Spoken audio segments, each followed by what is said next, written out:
দাদা আজকে আপনি থানায় হঠাৎ কেন? আজকে থানায় আসতে আমরা বাধ্য হলাম যে আমি বিশেষ করে হচ্ছে কি যে পরিবেশে আমরা বড় হয়েছি, আজকে দুর্ভাগ্যজনক ঘটনা আমরা দেখতে পাচ্ছি বিভিন্ন সময়। এই আমাদের রাজ্যে যেখানে ধর্মীয় সম্প্রীতি সবসময় রক্ষা করে মানুষ এখানে চলাফেরা করে, সেখানে আমরা দেখছি কি আমাদের বিধানসভার মধ্যে বিরোধী দল নেতা বিধানসভা চলাকালীন বাইরে প্রেস কনফারেন্স করে পরিষ্কার ওখানে যে ভাষায় উনি বলেছেন, ওদের মুসলমান বিধায়কদেরকে চ্যাংতোলা করে বাইরে ছুড়বে। এই যে মন্তব্যটা, যে একজন বিরোধী দলনেতাকে আমি তখন থেকে চিনি যখন উনি তৃণমূলের মন্ত্রী, আমি ওনাকে মানুষ হিসাবে চিনতাম।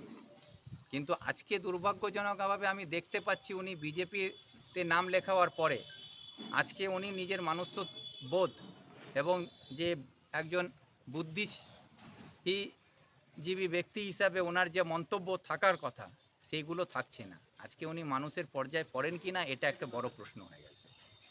যে ভাষায় উনি বলেছেন তাতে আমরা মনে করি যে উনি পুরো পশ্চিমবাংলা সহ ভারতবর্ষের সকল মানুষের কাছে আজকে একটা ঘৃণার পাত্র হয়েছেন। এবং উনি যে ভাষায় বলেছেন এটাকে আমরা একটা সাম্প্রদায়িক দাঙ্গা লাগাবার যে উনি প্রচেষ্টা করছেন তার দিকে উনি নিয়ে যাচ্ছেন। সেই বিরুদ্ধে আমরা আজকে এখানে এফআইআর করতে এসেছি তার বিরুদ্ধে। এবং আমার প্রশ্ন এখানে হচ্ছে, কে রাজ্য সরকার যে নিজেকে মুসলমানের তোষণ করে মুখ্যমন্ত্রী বলেন, আজকে রাজ্য সরকারের মুখ্যমন্ত্রী মমতা বন্দ্যোপাধ্যায় কোথায় হারিয়ে গেছেন? উনি নিজে পুলিশ মন্ত্রী আছেন।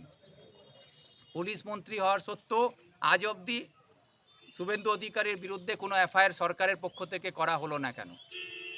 সরকারকে এফআইআর করা উচিত এবং শুভেন্দু অধিকারীকে গ্রেফতার করে জেলে বন্দি করা উচিত ছিল, কিন্তু সেটা না করে আজকে মুখ্যমন্ত্রী এটা প্রমাণ করছেন কি তৃণমূল এবং বিজেপি এক, এবং সাম্প্রদায়িক সুরসুরি বিজেপিকে দিয়ে উনি দাওয়াচ্ছেন এবং উনি মুসলমানকে তোষণ করবেন বলে মুসলমানের নিজেকে তোষণকারী সরকারের মধ্যে পরিণত করার চেষ্টা করছেন। একদিকে মুসলমানেরকে থ্রেট দেবে শুভেন্দু অধিকারী আর মমতা ব্যানার্জি তার পাশে দাঁড়িয়ে মুসলমানদের ভোট বাক্সে বন্ধ করবে।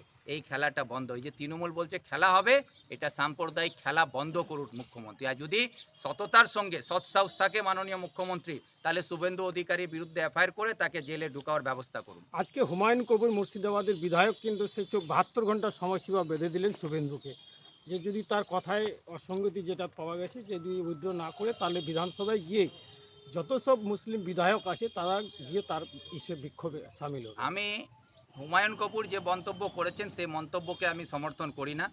আমি দেশের আইনের প্রতি, দেশের সংবিধানের প্রতি আমার পূর্ণ আস্থা আছে। আমি আইনের পথে একজন সাম্প্রদায়িক দাঙ্গা লাগাবার যারা চেষ্টা করে তার বিরুদ্ধে যে আমাদের ভারতের সংবিধানে যে আইন আছে সেই আইনের মধ্যে দিয়ে শুভেন্দু অধিকারীর বিরুদ্ধে এফআইআর করা হয়েছে, সেইভাবে ব্যবস্থা নিয়ে সরকার তাকে জেলবন্দি করে মানুষকে ভরসা দিক কি যারা পশ্চিমবাংলায় দাঙ্গা ছড়াবার চেষ্টা করবে তাদেরকে কোনো রকমভাবে রেহাই দেওয়া যাবে না। এই ব্যবস্থা করুক রাজ্য সরকার।